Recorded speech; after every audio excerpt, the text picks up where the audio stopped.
شرها، يا رب اكفينا شرها يا رب. خلي بالكم يا حبايبي، ربنا سبحانه وتعالى بيمهل لكن ما بيهملش.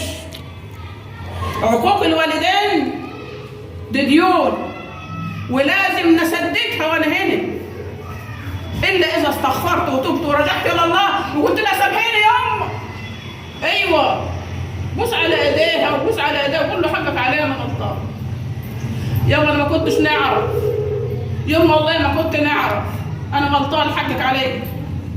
ايوه، لانك انت لو ما اعتذرتش لازم هتشوف، اقسم بالله لو بهزار. واحد تاني من الزملاء نسال الله له الثبات وانا بنتكلم معاه في البر قال لي والله يا حاج انا كنت شقي ولا شاب وكنت مغلب ابوي، بنفس اللفظ كده قال لي كنت مغلب ابوي. بيقول لي ربنا سلط علي يا ابني، وبيقسم لي بالله العظيم ان بيقف في نفس المكان اللي انا كنت بنقف فيه، ابنه بنفس الهيكل اللي انا كنت بنقف بيه، بنفس الالفاظ اللي انا كنت بنقولها لابوي. الراجل ده لسه عايش برضه على قيد الحياه، بيقول لي يرصهم لي كده بنحس ان انا باصص لنفسي في المرايه. ايوه، قلت له يا سيدي سيدنا جاد، كل عمل ابن ادم يعجل للاخره الا عقوق الوالدين يعجل بها في الدنيا. قال لي صدق رسول الله. انا شفت، ولما نشوف ابني بالشكل دي نفتكر نفسي نسيبه يقول اللي هو عايزه، وبعد ما يخلص نقول له طب روح يا ابني الله يسهلك، طب روح يا ابني. ايوه، البر لا يبلى والذنب لا ينسى والديان لا يموت، اعمل ما شئت كما تدين تدان.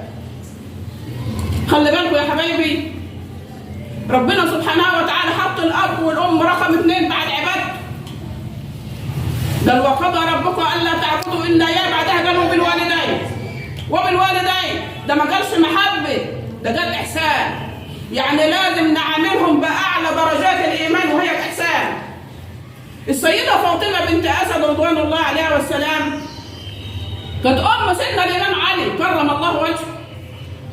من كتر بر سيدنا الامام علي بامه السيده فاطمه بنت اسد رضوان الله عليها والسلام كان لما ينحط الاكل ما ياكلش معاها. خلي بالكم احنا بنعمل معاهم ايه؟ كان لما الاكل ينحط ما ياكلش معاها.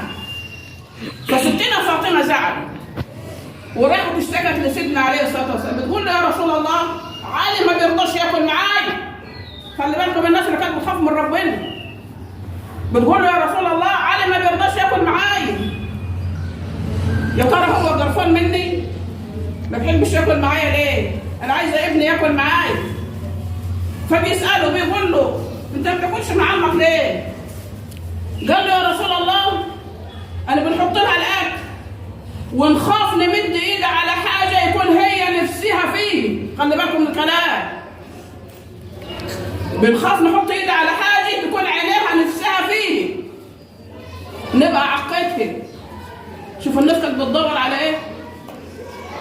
بيقول له انا بنخاف ان انا نحط ايدي على حاجه هي كان نفسها فيه فربنا يعاقبني، يبقى ده عقوق مني، فانا منسيبها يا رسول الله لحد ما تخلص اكل. يقول لي اتفضل مني عن اكله.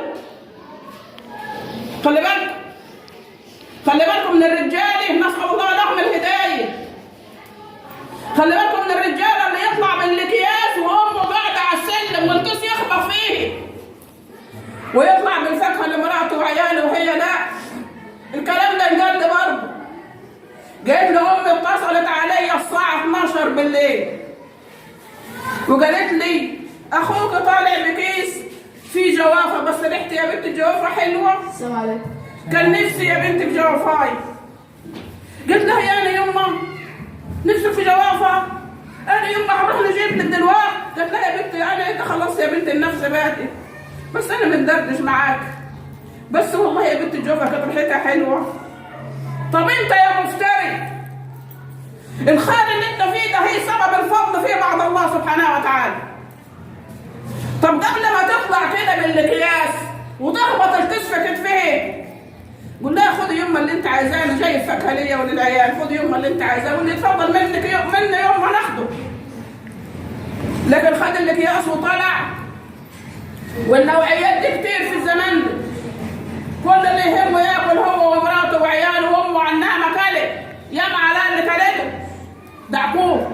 ولازم عياله هيعملوه فيه.